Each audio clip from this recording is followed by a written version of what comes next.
There were previous chronic use studies. I didn't have a good picture, but the first one was probably in 1893, 1894.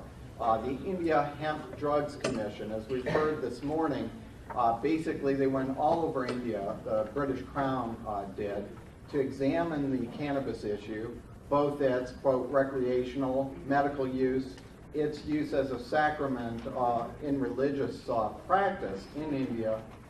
And the results were surprising in that they could show no major or even significant minor health sequelae of cannabis use, number one, that it still had a significant role to play in the indigenous medicine in India, and that it just wasn't a big deal.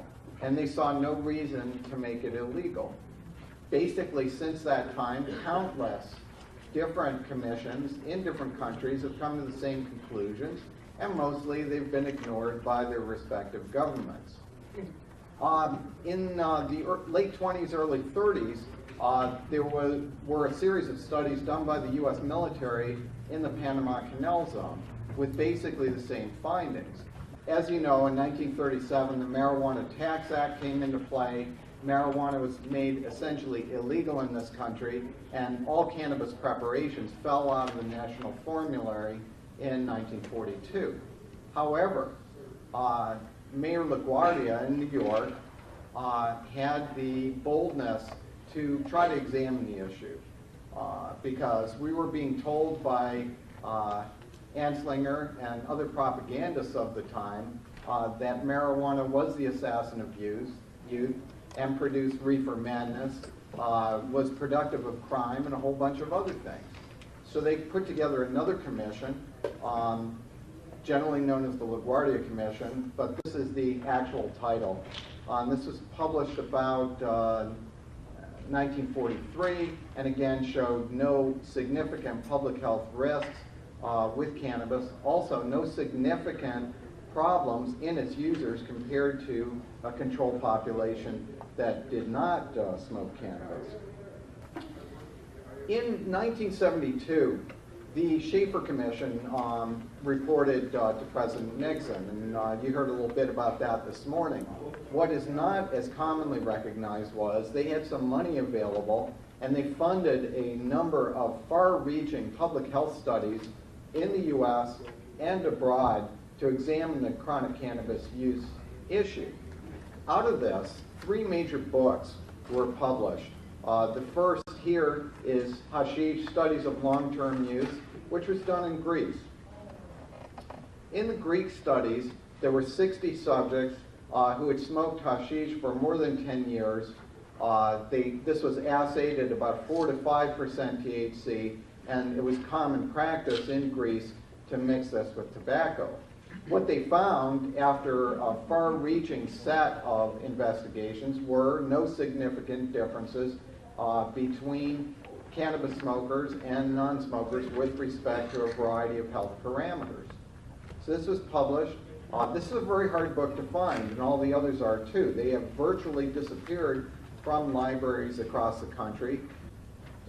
Another study that was funded by the Schaefer Commission was Cannabis in Costa Rica, a study of chronic marijuana use with this lovely cover. Now, among other things, they had an interesting conclusion which was striking at the time, and that was that pulmonary function in people who smoked cannabis and tobacco were better than the people that smoked tobacco alone. In other words, they saw a protective effect of cannabis against lung damage in these people. And this has subsequently been demonstrated.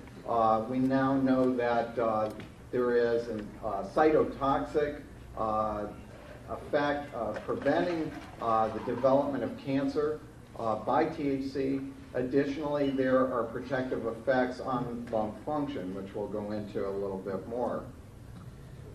The third major book to come out of this was Ganja in Jamaica by Rubin and Komentas, with a very large contingent of additional researchers. Down there, their joints are bigger. They call them spliffs, which has become the adopted term in the UK. and the intake was 3 or more spliffs a day for 10 years. The assay range, and I want everyone to see this, this is in the mid-70s, 0.7 to 10.3% THC. The cannabis that we have today still averages about 4%. When you hear from anyone, such as Sir Walters, that cannabis is 10 to 20 times more potent than it was in those days, that's absolute nonsense. It's not borne out by any scientific data whatsoever. Additionally from this, this was really the nail in the coffin of the amotivational syndrome.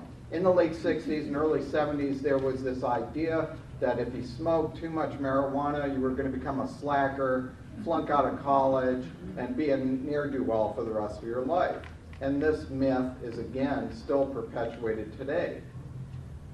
Melanie Dreyer was a young grad student on this program and published this book, Working Men and Ganja, and she was able to show conclusively that when it comes to hard manual labor or boring type work, that stamina was increased by use of cannabis, and this is the same thing that countless people report today. Additionally, there was a large cohort of Rastafarian women called Roots daughters that even smoked cannabis in pregnancy. This is one of the great shibboleths. Everyone worries about drug use in pregnancy with good concern for appropriate reasons. However, the findings are something else, and that is, in fact, that these women were healthy, they ate well, it treated their morning sickness symptoms.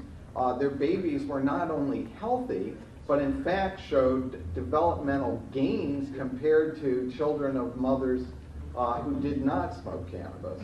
And this has been subsequently reported in the journal Pediatrics by Dr. Dreyer. Additionally, there were studies domestically in the U.S. In 1976, the New York Academy of Sciences essentially put a book-length series of articles together on chronic cannabis use. And they had an interesting editorial at the end, which said basically that there are no major health sequelae to cannabis use, moderate or even heavy use of cannabis. One study was by Sidney Cohen called the 94-Day Cannabis Study, and this has either been famous or infamous depending on your viewpoint. The reason I put this up is one of the major findings was that in this study and other studies that they did at the same time, basically they wanted to see what happened when people stopped. You're smoking large amounts day after day after day. What happens when you stop? Well, basically the answer was that some people felt badly, out of sorts for a day, but that was it, okay? The major news story was that there were no withdrawal effects, such as people sweating, climbing the walls, seeing pink elephants, screaming, or any of this. And really the implication was that there is no true physiological addiction in humans to cannabis. Well, you know, the government looked at these studies. They were funded by NIDA, and they weren't quite getting the results that they wanted. About this time, they decided that they weren't going to do these studies anymore, and to date, they haven't funded any. As we've heard already, they had a cohort of very interesting patients under relatively controlled conditions to study and never availed themselves of the opportunity. Instead, in the meantime, what we have is studies that take, pot shots at cannabis and try to imply this or that type of damage that accrues either in rats or humans because of its use. Monkeys. If I were going to name one book that sums up all of this investigation, it would be Zimmer and Morgan's Marijuana Myths, Marijuana Facts. If I had to summarize what happens in the book, I would say this, which is something I've said for years. For every study in which the government purports that there is a deleterious effect of cannabis, There are 4 to 5 studies with better methodology that disprove the contention. And that's what this book is about.